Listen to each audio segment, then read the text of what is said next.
Alors, je vais vous partager un petit morceau de mon témoignage. Je ne vais pas tout vous dire parce que sinon demain on y est encore. Avant de commencer, je voudrais dire quelque chose de très simple. Je suis ici aujourd'hui par la grâce de Dieu. Les médecins avaient dit à mes parents que je ne devrais soit pas naître vivante, soit être lourdement handicapée. Et pourtant, je suis là, en vie, en bonne santé, par la grâce de Dieu. J'ai grandi dans une famille chrétienne, mais surtout avec un exemple de foi très fort, ma grand-mère.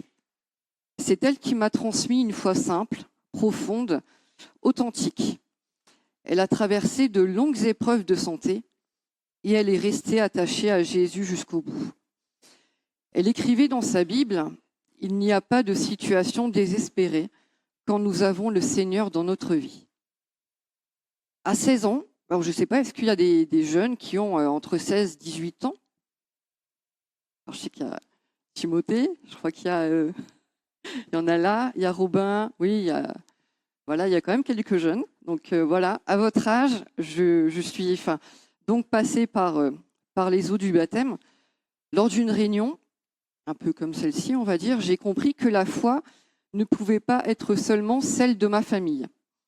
Ce jour-là, Dieu a parlé personnellement à mon cœur et j'ai choisi moi aussi de donner ma vie à Jésus. Depuis, la vie n'a pas été facile.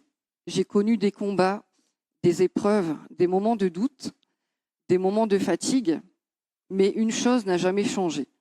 Dieu est resté fidèle. Comme disait ma grand-mère, Dieu ne promet pas une vie sans épreuve, mais il promet sa présence. Un verset m'a souvent accompagné, Welly, tu peux bien afficher s'il te plaît le verset. Tout est permis, mais tout n'est pas utile.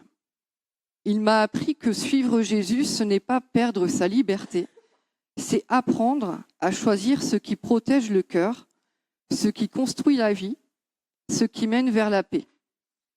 Et si je partage cela aujourd'hui, ce n'est pas pour dire que ma vie est exemplaire. C'est simplement pour dire que Dieu est fidèle. Peut-être que certains ici traversent une épreuve, peut-être que certains sont fatigués, peut-être que certains viennent pour la première fois dans une église.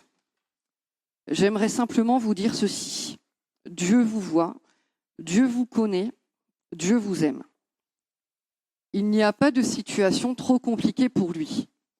Il n'y a pas de cœur trop abîmé pour sa grâce.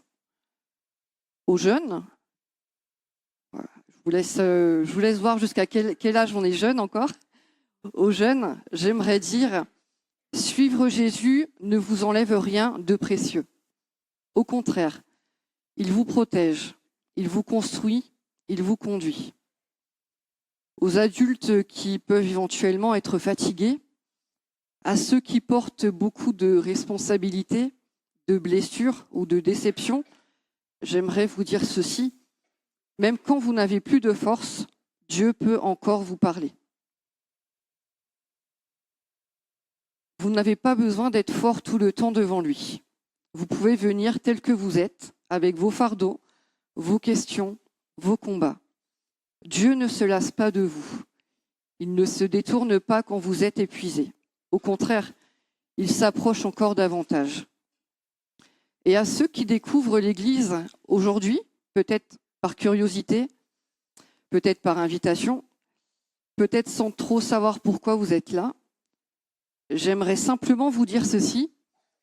Vous n'êtes pas ici par hasard. Dieu ne force personne, mais il appelle doucement avec amour. Vous pouvez prendre le temps de découvrir, d'écouter, de poser vos questions. Et si un jour, comme moi à 16 ans, vous sentez qu'il parle à votre cœur, sachez qu'il vous accueillera sans condition. Et aujourd'hui encore, après tout ce que j'ai traversé, je peux dire avec sincérité, je ne regrette pas d'avoir confié ma vie à Jésus. Parce qu'il est vivant, il soutient, il restaure et il est digne de confiance. Et si je me permets de partager tout cela aujourd'hui, Steve, c'est aussi parce que ton baptême fait profondément écho à ce que je viens de dire. Le baptême que tu t'apprêtes à vivre, ce n'est pas un geste symbolique de plus c'est un pas de foi, un pas courageux, un pas sincère. Tu ne t'engages pas parce que tout est parfait, mais parce que tu as compris que Jésus est digne de confiance, et ça, c'est précieux.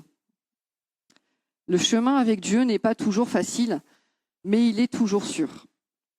Aujourd'hui, tu ne marches pas seul, Dieu marche devant toi, et j'ai envie de rajouter, l'Église marche à tes côtés. Et je prie que, comme pour moi, tu puisses dire toute ta vie, je ne regrette pas d'avoir confié ma vie à Jésus. Après ce que je viens de partager, il y a quelque chose de très simple et très vrai. Parfois, les mots ne suffisent pas. On voudrait dire merci, on voudrait dire notre amour, nos questions, nos combats, notre reconnaissance, mais on se rend compte que nos paroles sont limitées. Ce chant dit exactement cela, que Dieu ne regarde pas seulement à nos mots, mais qu'il écoute surtout le cœur. Que l'on connaisse Dieu depuis longtemps ou que l'on soit simplement en chemin, chacun peut faire cette prière toute simple. Seigneur, entends mon cœur. Prenons ce temps comme un moment personnel, un moment vrai, avant d'écouter le message qui va nous être apporté.